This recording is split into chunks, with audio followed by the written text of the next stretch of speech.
Abra comigo Neemias capítulo 4, livro de Neemias capítulo 4, vamos continuar a série de ministrações, reconstruindo os muros, Qual foi o ataque? Que muro que o diabo derrubou, que está assolado, queimado, destruído? Deus te capacita para reconstruir. Neemias capítulo 4, é a quinta ministração dessa série, versos de 1 a 7. Quem encontrou, diga glória. Os inimigos pretendem retardar a edificação dos muros.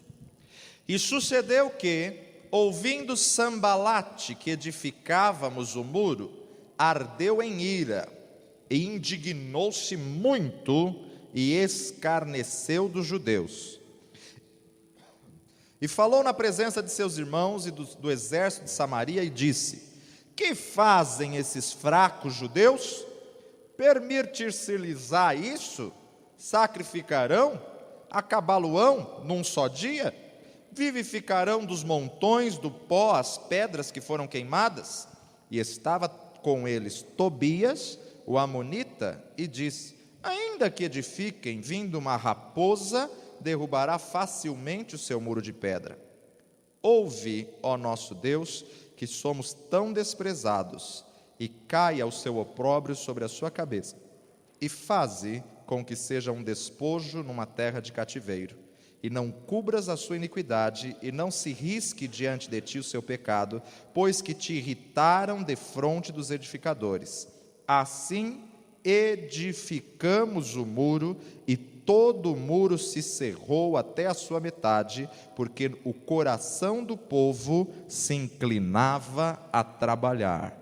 Porque o coração do povo se inclinava a trabalhar. E sucedeu que, ouvindo Sambalate, Tobias e os arábios, amonitas, adoditas, que tanto ia crescendo a reparação dos muros de Jerusalém, que já as roturas se começavam a tapar, iraram-se sobre modo. Você pode se assentar. Neemias é um homem empreendedor. Neemias é um homem estratégico. Neemias é um homem do qual o Senhor quer levantar os Neemias dos nossos dias. Ao olharmos pelos olhos humanos, olhos naturais, os muros estão todos derrubados, a cidade está assolada, a igreja do Senhor Jesus Cristo está destruída. Quantas pessoas estão quebradas, magoadas, machucadas? Quantas pessoas, meu amado, estão exatamente na situação de opróbrio, de vergonha, de humilhação, de afronta, de situações adversas? Talvez seja essa a sua situação, ou talvez seja a situação de um familiar, um ente querido, ou a situação de alguém que você conhece. Deus nos deu essa direção de fazermos o estudo do livro de Neemias, e estamos nessa série de mensagens do livro de Neemias, meu amado, e já vimos que Neemias foi um homem que se levantou com integridade, com caráter. Neemias, nós conseguimos aprender com ele uma liderança eficaz, que num tempo de crise, num tempo de vergonha e dificuldade, ele conseguiu superar e sair da situação de adversidade. Neemias é um grande modelo para nós nas igrejas dos dias de hoje. Já aprendemos também com Neemias, quando você não sabe o que fazer, saiba orar. Existem situações que não tem o que fazer. Quando parece que a situação não tem solução, parece não existir mais solução para o problema, não existe mais solução humana, e você declara: vão é o socorro do homem. Não se esqueça que você tem um Deus que pode responder toda oração. Você tem um Deus que te ouve, meu amado, e a oração move as mãos daquele que move o mundo. Então clama a mim e responder-te-ei, anunciar-te-ei coisas grandes e firmes que não sabes. Ele não é homem para mentir, nem filho do homem para se arrepender. Tudo que Deus prometeu na sua vida vai se cumprir. O diabo levanta, afronta, intimida, mas, meu amado, maior é aquele que está conosco do que aquele que está no mundo. Quantas não são as situações que nós tentamos desanimar? Com Neemias eu consigo aprender como resolver problemas num tempo de crise, orando. Como reunir fatores humanos e divinos quando estamos diante de situações tremendamente difíceis, Vimos aí numa das últimas ministrações que Neemias tinha que saber controlar o seu sentimento, a sua emoção, para se apresentar diante do rei, porque diante do rei não podia chorar, mas Neemias estava abatido, como empregado, como copeiro do rei, meu amado, as suas emoções não poderiam ser transparentes, porque era lei naquela época que se ele demonstrasse abatido, ele poderia ser morto. Ele não poderia se mostrar triste para se apresentar diante do rei. E quantas vezes nós deixamos o nosso abatimento transparecer? Quantas vezes nós deixamos a nossa dor, a nossa mágoa contagiar as pessoas? Neemias soube controlar, mesmo estando sob pressão, ele se segurou. Precisamos aprender algumas coisas. Diante do rei, ele não se mostrava cabisbaixo, não se mostrava caído. E Neemias não só se entristece, mas ele descobre o momento certo para falar com Artaxerxes. E se ele falasse qualquer coisa errada, ele poderia ser morto, destruído, colocou sua vida em jogo. Neemias, vejo que você está meio abatido. Rei, estou. O que acontece? A cidade dos meus pais. Estratégia. Neemias sabia que o rei honrava muito a questão de hierarquia. E por causa disso, ele não falou Jerusalém.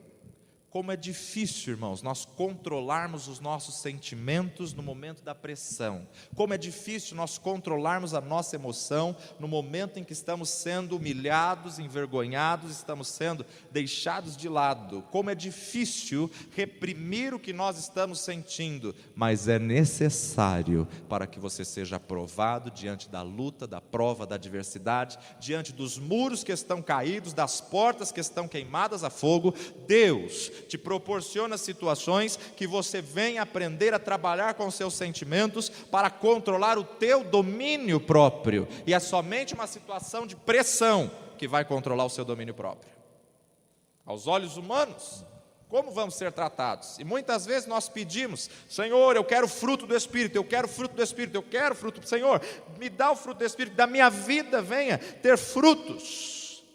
Mas o fruto do Espírito é amor, alegria, paz, longanimidade, benignidade, bondade, fé, mansidão, temperança, domínio próprio. Contra essas coisas não há lei. Só que sempre que você pede amor, vão vir situações para ver se você tem amor ou não. Amar os que te amam é fácil. O Senhor quer ver você amar aqueles que pisaram no seu calo, aqueles que te humilharam e que te envergonharam. Ter domínio próprio quando tudo está ao teu favor é fácil. Mas o próprio Deus, não é o diabo não, irmãos. Quando o levante vem, a gente repreende o diabo, quase deixa Jesus anêmico, né? O sangue de Jesus tem poder, o sangue de Jesus tem poder. É o próprio Deus que está colocando situações para desenvolver em você domínio próprio. E o domínio próprio só é desenvolvido quando a gente é colocado sucessivamente sob pressões. E depois que você passa da luta, você olha para trás e fala: meu Deus, não fui eu que passei por isso. Porque passou.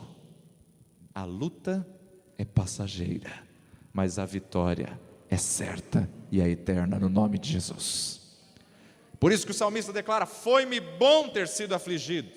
Diante de situações difíceis, irmãos, nós ficamos nervosos, perdemos o equilíbrio, podemos ter um lapso de memória. O medo é capaz de grandes proezas no nosso cérebro, e precisamos estar atentos. Neemias não somente orou, mas ele buscou a ajuda de Deus, ele clamou a Deus, mas ele também, meu amado, aprendeu a usar todos os recursos humanos disponíveis para que ele pudesse usar. Isso nos mostra também a hora de orar e a hora de agir, a hora de orar e esperar, e a hora de você ir e fazer as coisas, ir e resolver. Muitas vezes resolver compreende, meu amado, em você fazer coisas que você nunca fez, e Deus vai te chamar para fazer coisas que você nunca fez. Ele é um Deus inovador, Ele é um Deus que faz todas as coisas, Ele é um Deus, meu amado, criativo, Ele é um Deus, meu amado, que tem o poder de criar todas as coisas, e Ele é o Deus que tem poder de inventar invenções, e Ele vai te chamar para fazer coisas que você nunca fez, e Ele vai te capacitar para fazer as coisas na força do Senhor.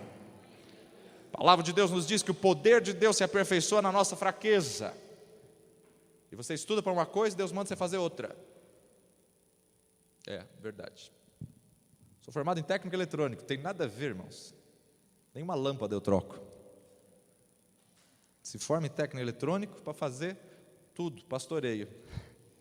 Só Deus vai fazer essas coisas doidas. Neemias foi estrategista. Em primeiro lugar, ele nunca citou o nome da cidade de Jerusalém, até o rei conquistar. Depois que o rei foi conquistado, ele começa a falar, é a Jerusalém.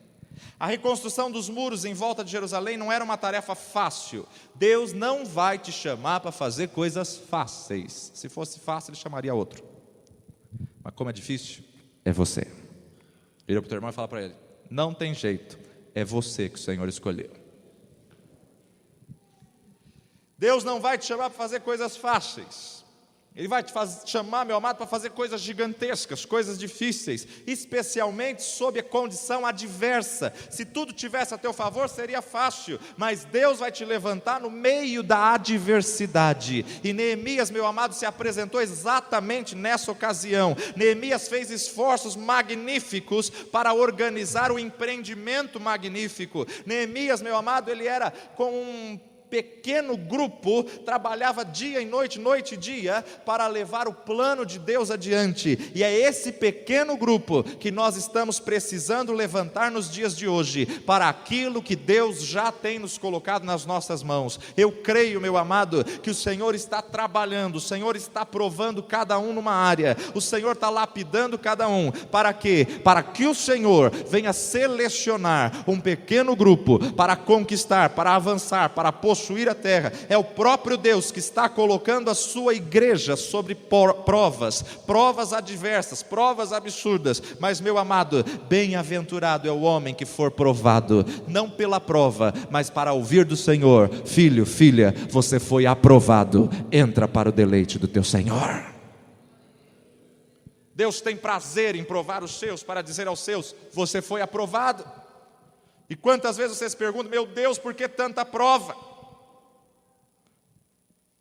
Deus só prova aquele a quem Ele ama e a quem Ele tem um grande projeto. E se você está sendo provado, glorifica o Senhor, porque o que Deus tem a fazer na sua vida é muito grande. E por causa disso, a prova só está anunciando o tamanho da vitória que vai vir sobre a sua vida. A luta só está anunciando o tamanho da bênção que vai vir sobre você. E na última ministração, nós estivemos vendo o capítulo 3, que ninguém gosta de ler, ou não gostava, né? Porque agora tem um monte de gente lendo o capítulo 3. Primeiro, as pessoas foram colocadas em posições estratégicas. Para reconstruir aquela área, ele pegou gente de lá. Neemias era estratégico. As pessoas ao redor do muro, em volta do muro, próximo às suas casas, porque o gasto era menor, eles se envolveriam muito mais com a obra e se sentiriam muito mais motivadas por estarem reconstruindo a sua área. Segundo, as pessoas não precisariam viajar para outras partes com gastos maiores e exorbitantes para fazer o seu trabalho, desperdiçando assim o tempo precioso, porque temos pouco tempo, temos que aproveitar o tempo que temos. Terceiro, caso ocorresse um ataque, meu amado, aquelas pessoas não ficariam tentadas a abandonar o seu posto, porque elas iriam proteger sua família, sua casa, aquilo que edificaram, aquilo que construíram. E quarto, a tarefa designada seria um esforço familiar, usando todo o talento da família que estivesse disponível. Estratégia de Deus, direção de Deus, e vimos que Deus abençoou de tal forma que o muro foi reconstruído. Ele é o Deus que dá estratégia num tempo de crise, e Ele é Deus, meu amado, que no deserto Ele faz florescer, no deserto Ele dá estratégia de poços de águas limpas, no deserto Ele faz brilhar e brotar. Ele é Deus que faz todas as coisas. Haveria alguma coisa impossível para Deus? O que é esse problema que você está passando, essa luta, essa dificuldade, essa humilhação? Ele é Deus. E vamos iniciar agora. Tudo isso reflete a incrível genialidade de Neemias, fazendo com que cada homem trabalhasse perto da sua própria casa. Neemias facilitou o acesso ao serviço, Neemias facilitou a questão de alimentação, enquanto ele estivesse trabalhando, a segurança daqueles que estavam mais próximos, os que eram mais amados, assegurava, meu amado, que cada pessoa se esforçasse no máximo naquilo que ela conseguia fazer. E nesse verso 1, Sucedeu que, ouvindo Sambalate que edificávamos o muro, Sambalate ardeu-se em ira e indignou-se muito e escarneceu dos judeus. Se fosse colocar um tema na mensagem de hoje, eu colocaria: vencendo o desânimo.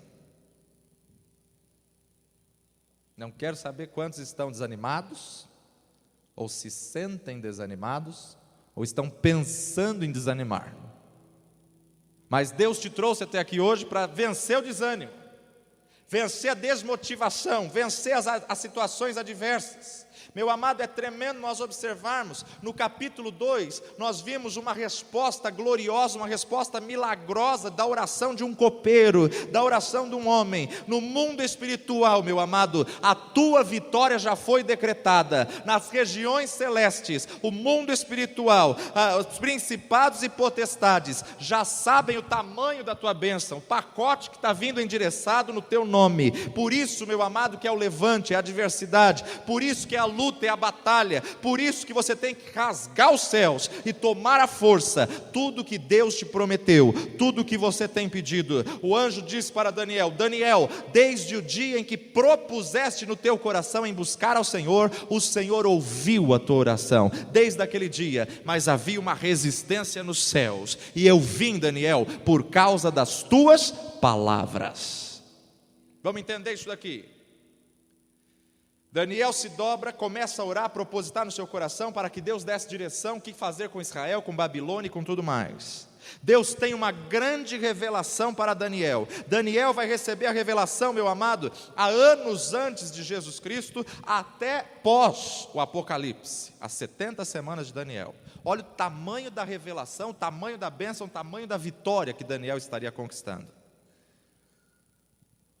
No mundo espiritual, quando ele propôs no coração, ele nem tinha orado, ele propôs no coração. Quando ele propôs no coração, Deus já falou: vou responder a oração dele. E olha que Jesus nem tinha vindo, hein? Nós estamos aqui em vantagem, porque o próprio Senhor Jesus Cristo diz: tudo quanto pedis em meu nome, crendo recebereis. Jesus não tinha vindo ainda, e Daniel propôs no seu coração, Deus disse: vou responder. Imagina como se Deus tivesse feito um pacote, esse aqui é de Daniel. E no mundo espiritual, nas regiões celestes, os principados e potestades não sabem o que estavam dentro daquele pacote, mas viram o tamanho da revelação. 70 semanas até a volta do Senhor Jesus Cristo, até o julgamento final, até o juízo eterno. Não, vamos resistir. E começou uma batalha nos ares, a qual Daniel começa a orar, jejuar, 21 dias de oração. Meu amado, Deus manda reforço, vem anjo, e Deus manda mais reforço, por quê? Por causa das palavras de Daniel.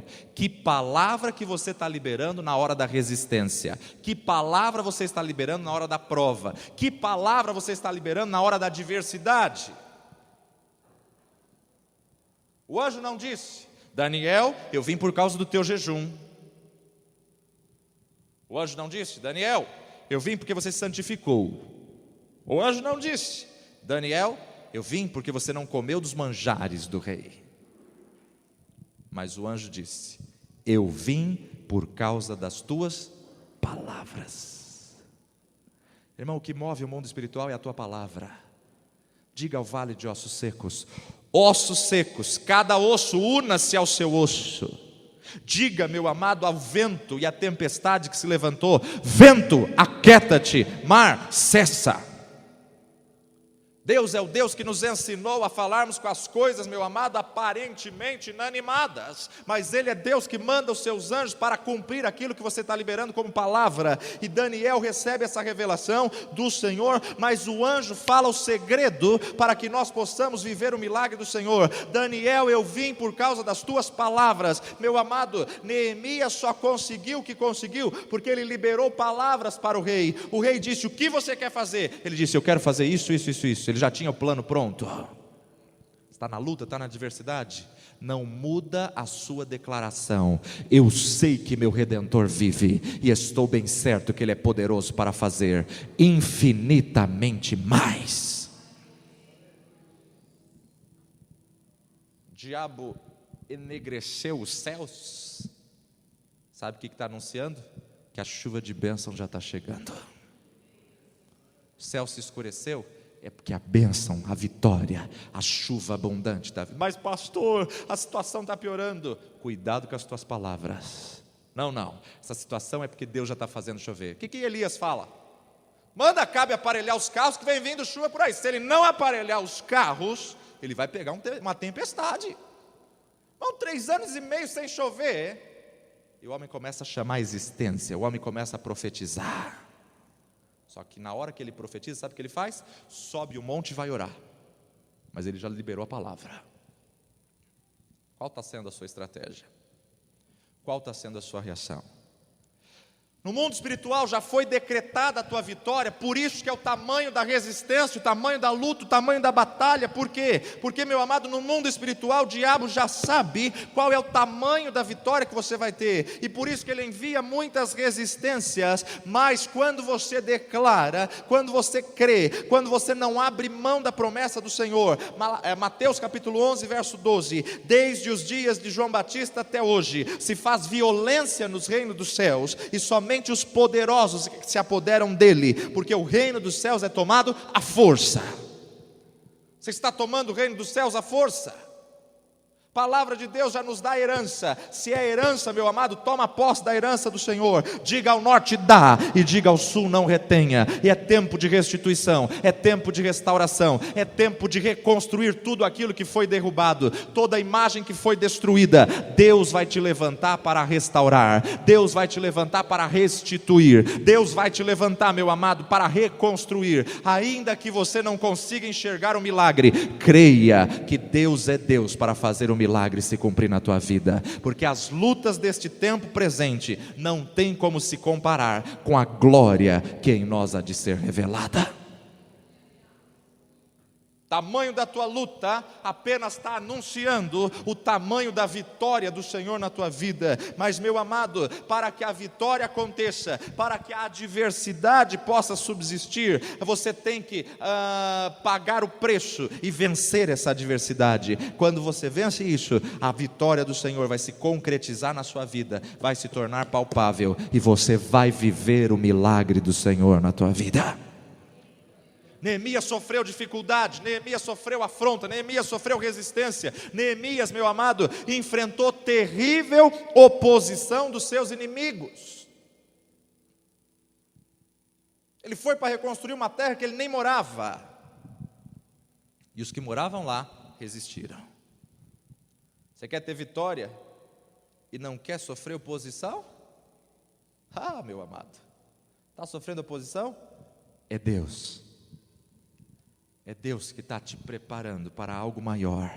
É Deus que está te trabalhando para algo grande. A obra de Deus, meu amado, ela não prossegue livre de oposições. Agora, uma declaração de pastores e missionários da igreja perseguida é exatamente essa. Não estamos orando que a perseguição acabe, mas nós oramos para Deus nos dar graça, porque em meio à oposição, em meio à perseguição, em meio às condições adversas, que a igreja mais cresce, que a igreja mais avança, é exatamente quanto mais atacam, mais ela cresce, mais ela avança, porque é na perseguição que Deus manifesta a sua glória e manifesta o seu livramento. Meu amado, se não tivessem jogado Daniel na cova dos leões, nós nunca saberíamos que Deus tem poder de fechar a boca de leões famintos.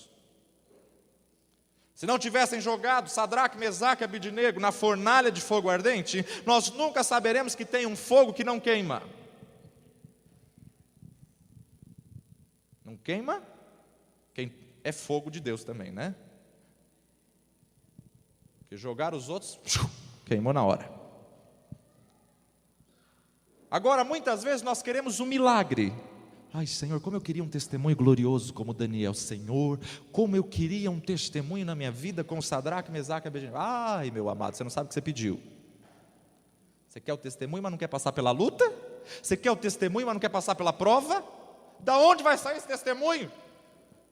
tem que sair da adversidade, da prova, do vale, tem que sair, meu amado, da tempestade, tem que sair das adversidades da vida. Então, meu amado, por isso que a palavra de Deus nos diz: todas as coisas cooperam para o bem daqueles que amam e servem a Deus. E se você ama e serve a Deus, vale a pena você passar por essa prova, porque o Senhor vai te sustentar, e você vai sair cantando e erguendo a bandeira da vitória, e glorificando ao Deus excelso e soberano. E você vai poder declarar como salmista: foi-me bom ter sido afligido, para que pudesse aprender os seus estatutos. Ou declarar como Jó: antes eu o conhecia de ouvir falar, mas agora os meus olhos o veem.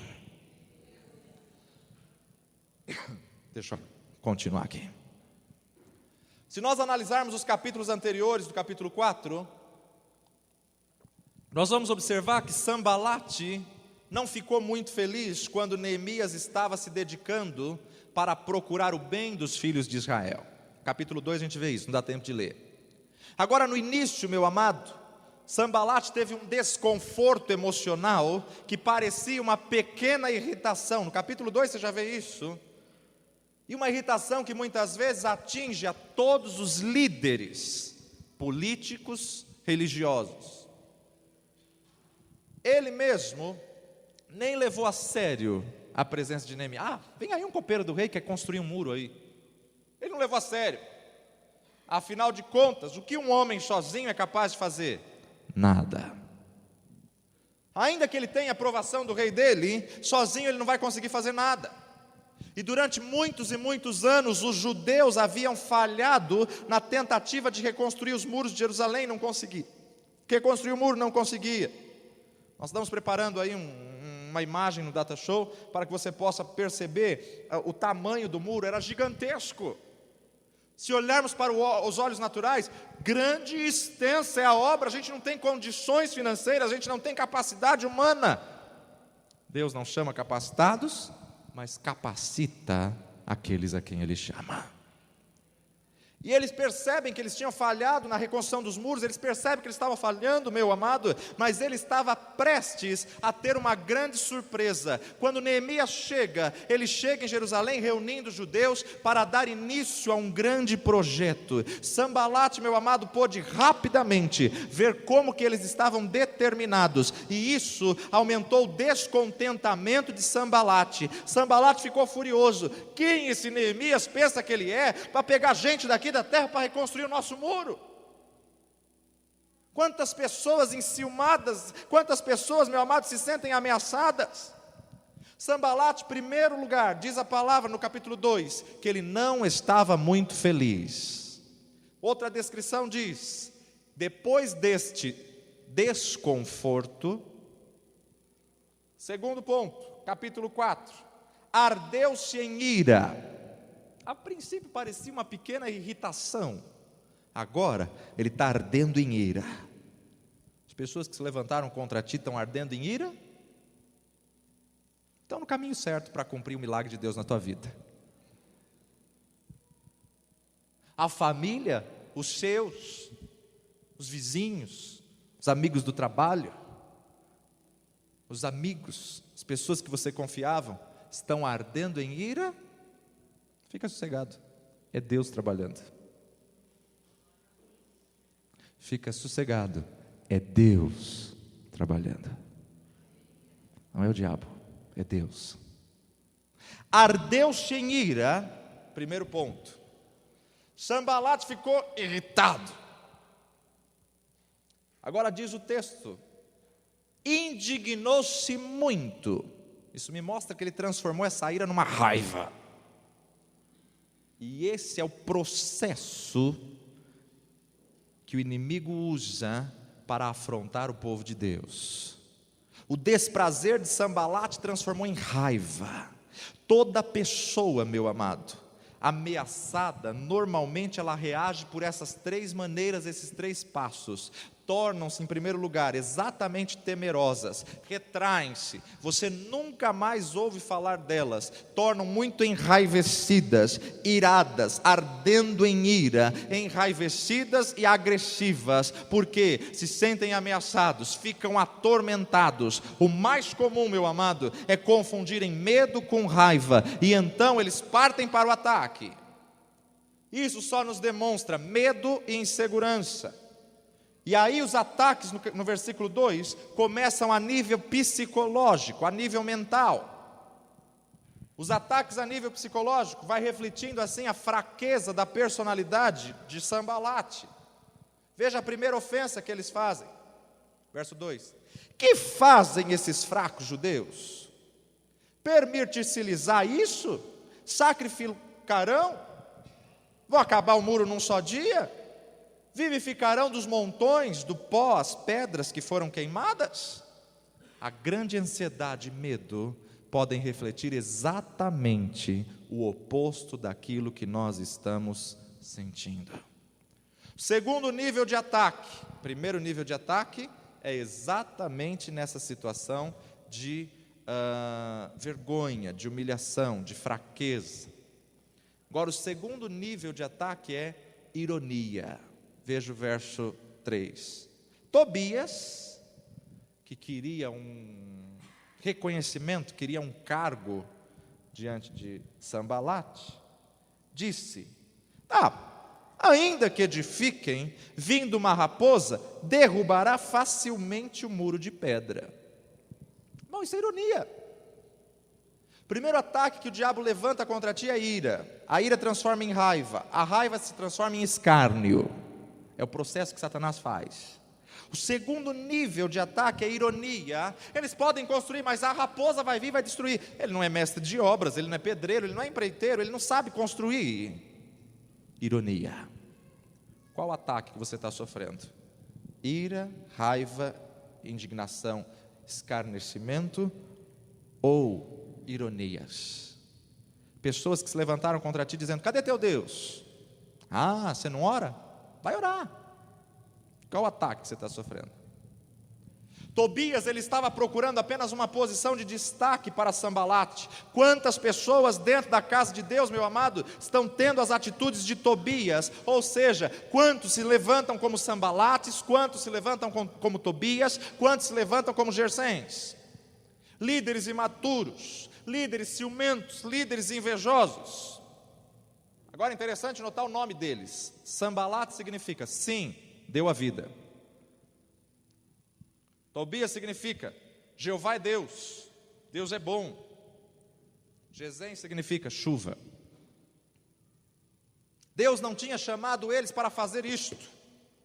Jeová é Deus, meu amado, era para eles terem se unido e ajudado a construir o muro. Mas quantas pessoas que estão querendo título, nome, a fama, quando Deus quer levantar ministérios no anonimato, quando Deus quer levantar pessoas anônimas, pessoas, meu amado, sem face, pessoas, meu amado, sem nome, pessoas sem título, sem posição, meu amado. Ele é Deus e convém que o nome dele cresça e o nosso diminua, contanto que o evangelho seja pregado a toda criatura. Isso é o que importa. O nome que vai à frente tem que ser Jesus.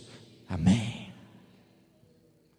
Pessoas que estão buscando posições de destaque, pessoas que estão se comprometendo, meu amado, com posições e não se comprometendo com a verdade para serem aceitos e promovidos. E do verso 4 a 6 para finalizar: ouve, ó nosso Deus, somos tão desprezados, caia o seu opróbrio sobre a sua cabeça e faça com que sejam um despojo numa terra de cativeiro. Não cubra a sua iniquidade, não se risque diante do teu pecado, pois que te irritaram defronte dos edificadores. Sabe o que eu vejo nisso para terminar, irmãos? Neemias lidou com a guerra, com a adversidade, com a pressão, com a guerra dos nervos que foi iniciada por Sambalate, do mesmo modo que ele lida com a situação de pressão no capítulo 1. Neemias começa a orar ao Senhor, Neemias começa a clamar ao Senhor. No capítulo 1, ele pôs-se a orar ao Senhor, e aqui a mesma coisa. A pressão veio, a ira se levantou levantou contra, a indignação se levantou contra, o escarnecimento se levantou contra, a ironia se levantou contra, a posição do homem de Deus se dobra,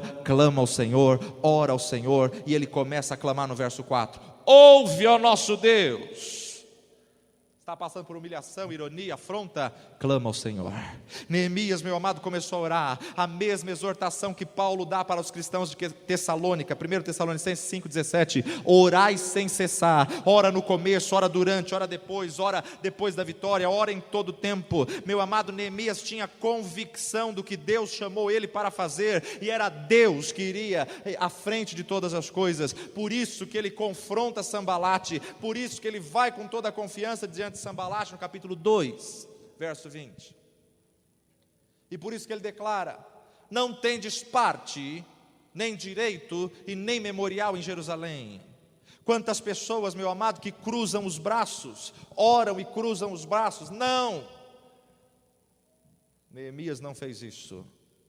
Ele orava, mas ao mesmo tempo ele agia.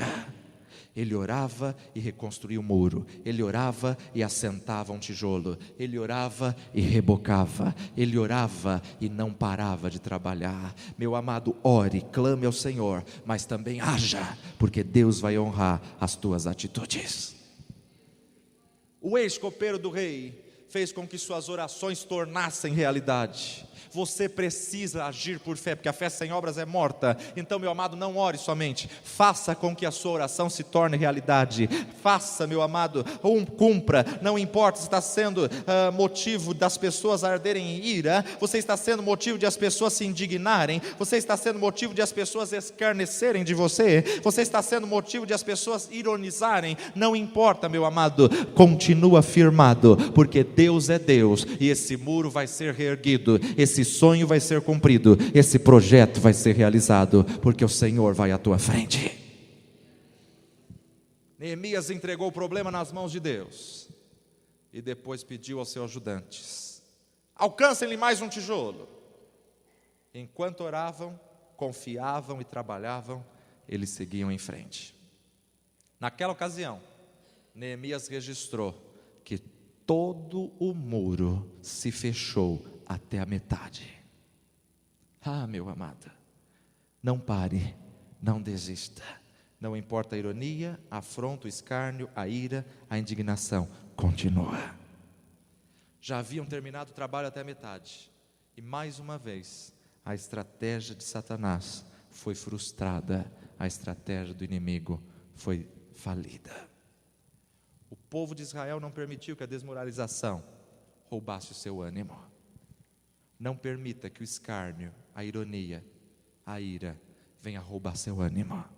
Não permita, meu amado, que o desânimo venha parar aquilo que você começou a edificar na obra do Senhor.